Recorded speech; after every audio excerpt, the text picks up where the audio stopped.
Good morning. Welcome to the Senate Committee on Commerce and Labor. Madam Secretary, please take the roll. Senator Daley, Senator Ellison, Senator Flores, Present. Senator Lang, Senator Rogish, Senator Scheibel, Senator Steinbeck, Chair Pezzina. Present. Thank you so much. And it is that time of year when everyone is off presenting in the Assembly, and I am too this morning. So we are hoping for a very quick way through our agenda today, and we're looking forward to hearing from our presenters. Welcome to our audience members here in Carson City, as well as in Las Vegas, and those following along online.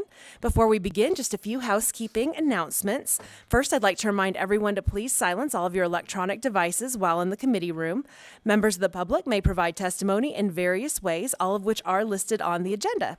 You may also submit public comment in writing, either in addition to testifying or in the place of testifying in person.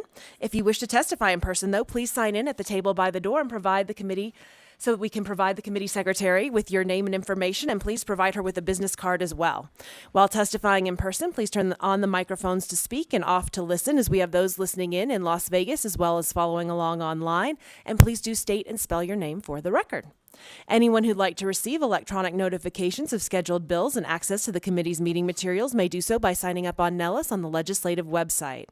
Committee members will be using their laptops to view handouts and other exhibits. Please don't view this as a sign of disrespect or inattention. And with that, we are going to start on our first agenda item, and we will be taking these in order today. And we will welcome up our presenters for Assembly Bill 38, which revises various provisions relating to housing. Welcome, and please begin when you're ready.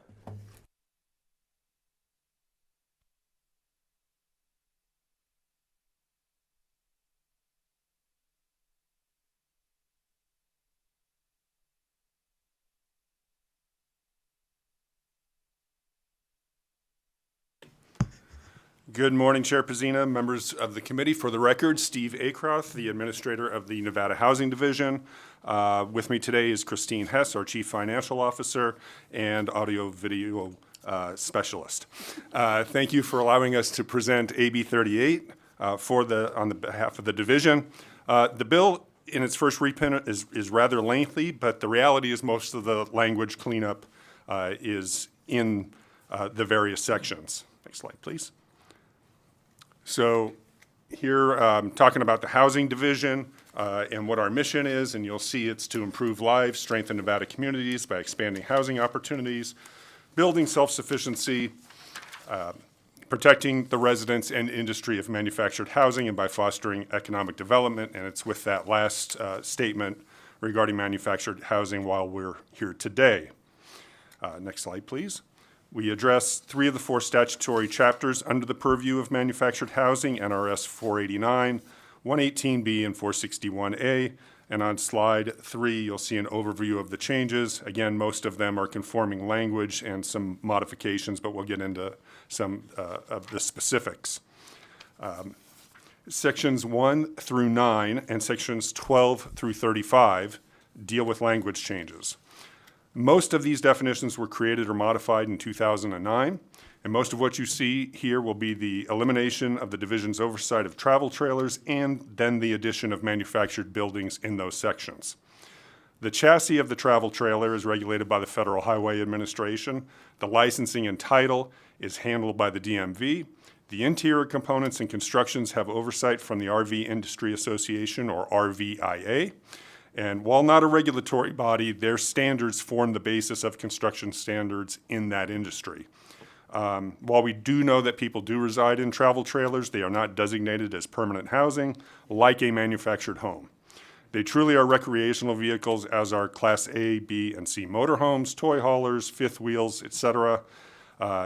In addition, the statutory changes now encompass manufactured buildings, which were omitted originally in the language. Effectively, what we're doing here is squaring the statutory oversight of the division with the appropriate structures. Sections 10 through 11 deal with what we informally refer to as the Recovery Fund, somewhat similar to what you have seen with the Contractors Board. The revisions here have to do with a potential disconnect between who pays into the fund and who can collect from the fund. All of our licensees pay into the fund, and anyone who has a disagreement may file a claim against a licensee, but the recovery from the account limits recovery to a purchaser of a home or structure. What we are clarifying here is that the recovery can apply to additional licensed activities, including alterations, remodels, and repairs. Section 37 deals with some landlord responsibilities regarding park management. Section 38 deals with some tenant responsibilities and clarifying lot maintenance requirements in a manufactured home community. Section 39.3 effectively is conforming language defining travel trailers in 118B, since the bill eliminates it in another spot.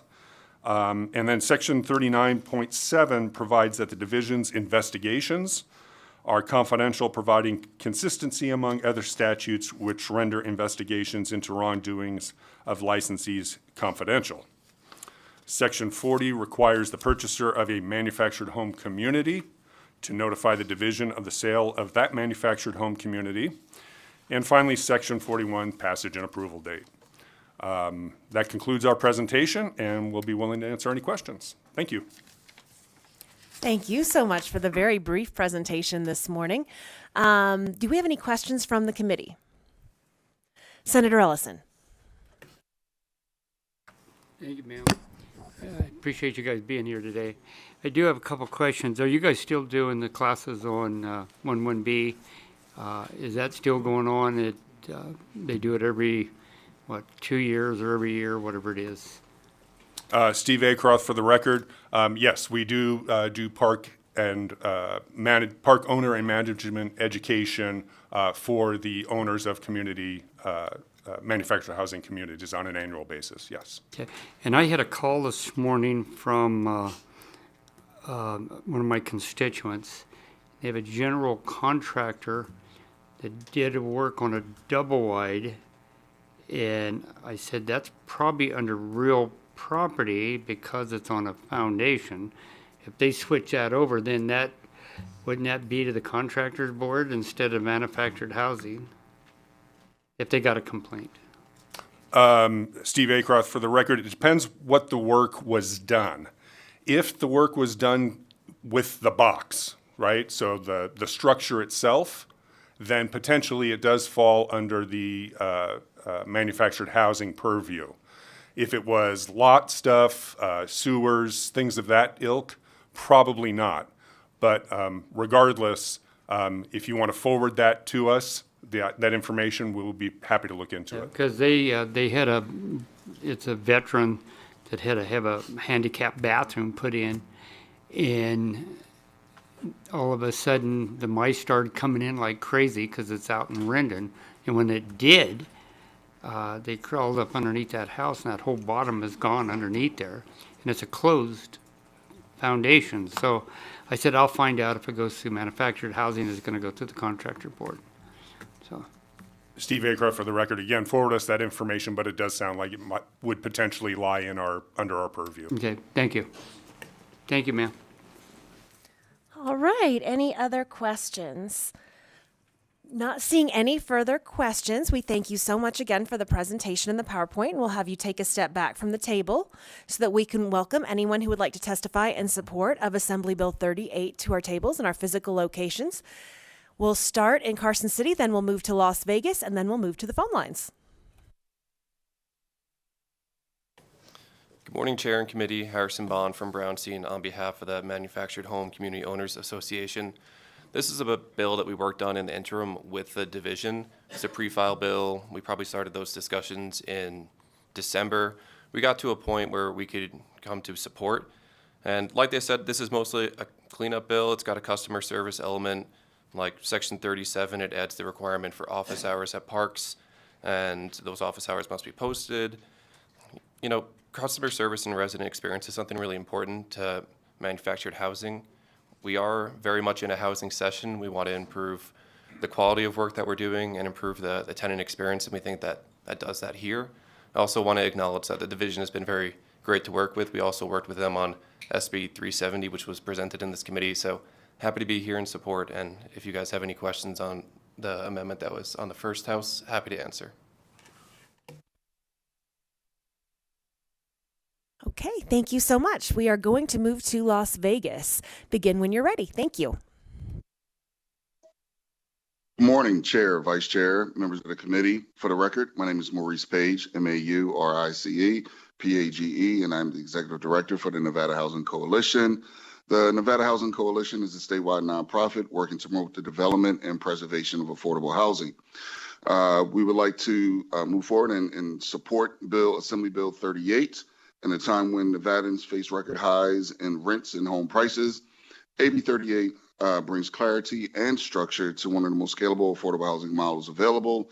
And so we continue to urge your support for this legislation, and thank you and the Housing Division for bringing this, advancing this meaningful solution towards our housing pandemic. Thank you.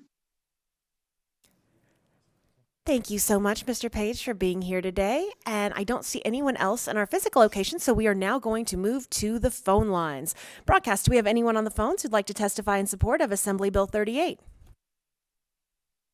Your public line is open and working, but you have no callers at this time. Thank you so much. While we are with you, Broadcast, do we have anyone on the phone lines who'd like to testify in opposition of Assembly Bill 38? Chair, you have no additional callers at this time. All right. Do we have anyone in our physical locations who'd like to testify in opposition of Assembly Bill 38? Seeing no one coming to the tables, is there anyone in our physical locations who'd like to testify in neutral? Seeing no one coming forward, Broadcast, we are back to you. Is there anyone on the phone lines who'd like to testify in neutral on Assembly Bill 38?